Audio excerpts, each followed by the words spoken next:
The book is called The Great Divide, Why Conservatives and Liberals Will Never, Ever Agree. And the author joins me now in studio. He's conservative icon, Bill Gardner. Bill, great to see you. Thank you for having me. You know, it's been too long, and it's great to catch up with you. You have published over a dozen books. I remember your first blockbuster that really got the conversation going.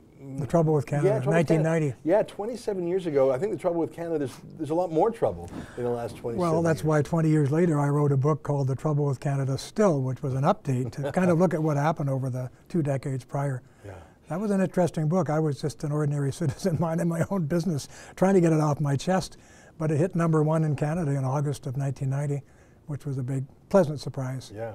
Well, there was a lot of political change that was afoot in 1990. That was around the time of the GST was about to come, the Charlottetown Accord was about to come, the breakthrough of the Reform Party, and the Bloc Québécois. A lot of things were falling apart then. Yeah, and the first effects of the Charter of Rights and Freedoms on the country, like how it was changing things, kind of emasculating Parliament to some extent and transferring too much power to the courts to decide on the direction of our country.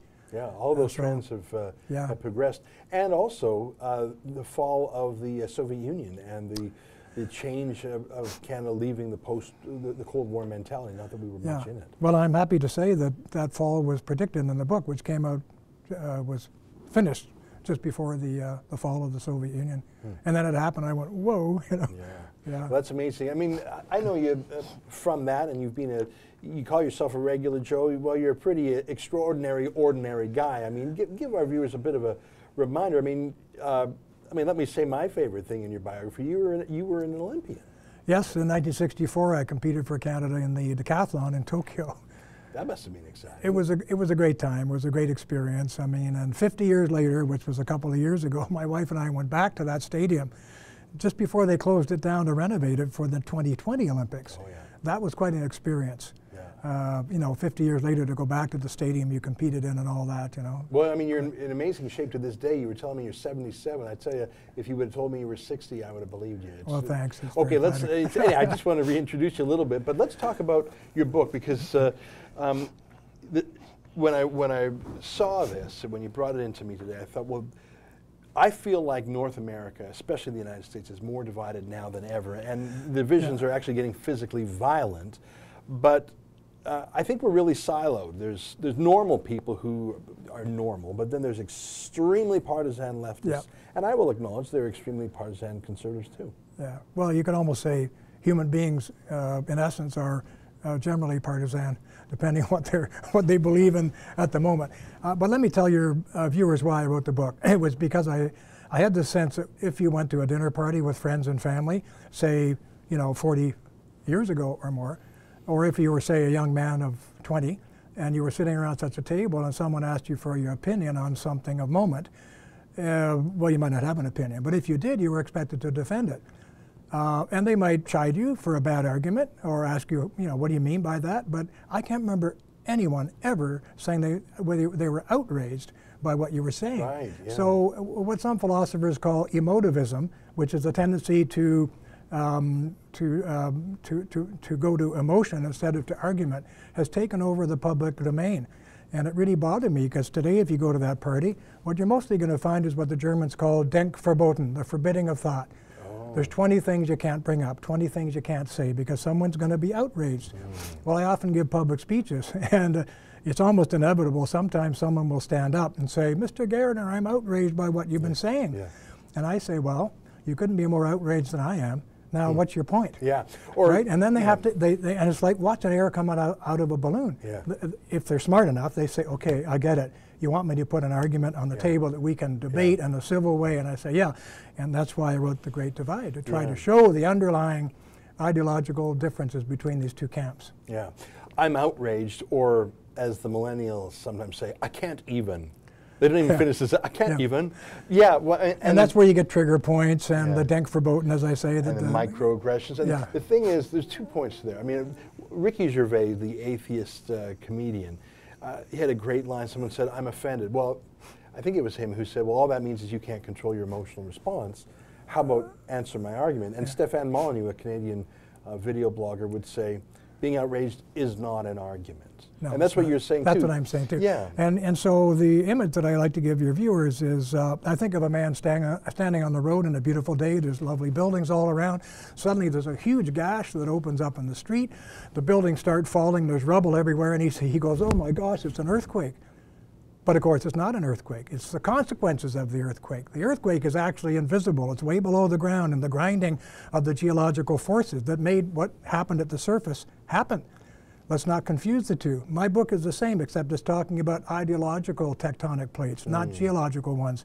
And the purpose of the book is to make those forces, which are in conflict below the surface, visible to readers so they understand why what we see at the surface is happening the way it is. Now, I want to come back to your point about the dinner conversation that, 50 years ago, you could talk about politics and maybe religion and maybe other things, and there would be a debate, and like you say, there may be chiding, but the reflexive, oh, I can't even, or may not have been there. Now, I want to say that I believe in the year 2017, those denk verboten, is that the German phrase for the forbidding of thought? Yeah.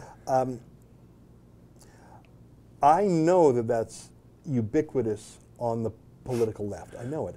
But is it that way on the right? I think that conservatives are so often in a minority and so often pressed to express themselves that the idea of challenging and being challenged is so normal to a conservative because it's their natural state that if a conservative hears something he is outraged by, his instinct is not to censor or say, oh, I'm outraged, because if that were his instinct, that's all he would be doing all day. My point is, to be a conservative today means to be constantly explaining and pushing back. To be a leftist today does not mean that. It means you never have to fight for your ideas because you just... So I think it's only one side, or largely one side, that does the censoring. What do you think? Well, we probably differ a bit on that. I think you're giving the conservative too much credit, and this is another show down the road maybe we'll have on what is conservatism. There's a chapter in this book which explains what modern liberalism is and what conservatism is. And most people don't understand. Like you talk about somebody today as a conservative, you probably mean a political conservative. He belongs to some politically conservative party, but they may be doing lots of leftist type things, which a true conservative would never support. Well, like state medicine. A true conservative would never support the government getting into your private life, yanking your medical records, finding out about all these things about you which are essentially private or private and professional between you and your doctor. But today it's considered the thing to do, liberal or conservative. So the book actually talks about something much more fundamental than the political surface, and that's why, of course, this is flagrant self-promotion. I think people should get the book and read it, because the reason I wrote it is to, okay, let me back up and say, I'm not that interested in free speech. I'm just not. I'm interested in free and civilized debate. Well, not just people mouthing off whatever they want, wherever they want. I'm interested in free debate.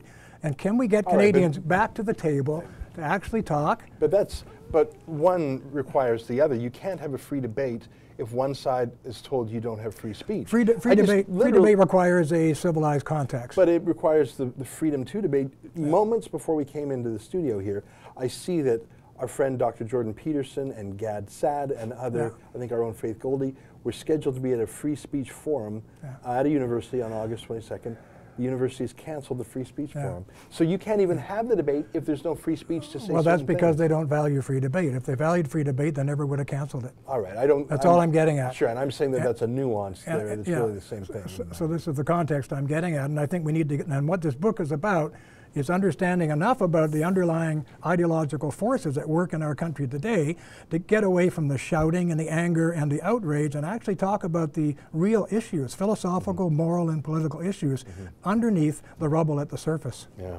The book is called The Great Divide, Why Liberals and Conservatives Will Never Ever Agree. The author is Bill Gardner. It's great to see you again, Bill. You know, it's been a while since we've had a good chat. I'd love to have you come on the show more and to tuck into some of these issues in future episodes. My pleasure. Tell me the kind of stuff you're doing these days. I mean, are you writing? You know, I'm retired now. I actually just finished translating a 400-page book written in French in the 18th century, all about Canada, which has never been translated before. So it's coming out with McGill Queen's Press as soon as they get around to it. Wow. So that was fun. You're an Olympian who speaks French and is translating works and writes political conservative documents. You're a man of many talents. Thank you, sir. Thank you for having me on the show. Well, it's great to see you again. We've been talking with Bill Gardner. You can get his book on Amazon. Hey, if you like that, sign up for my show every day. Click on the screen to subscribe.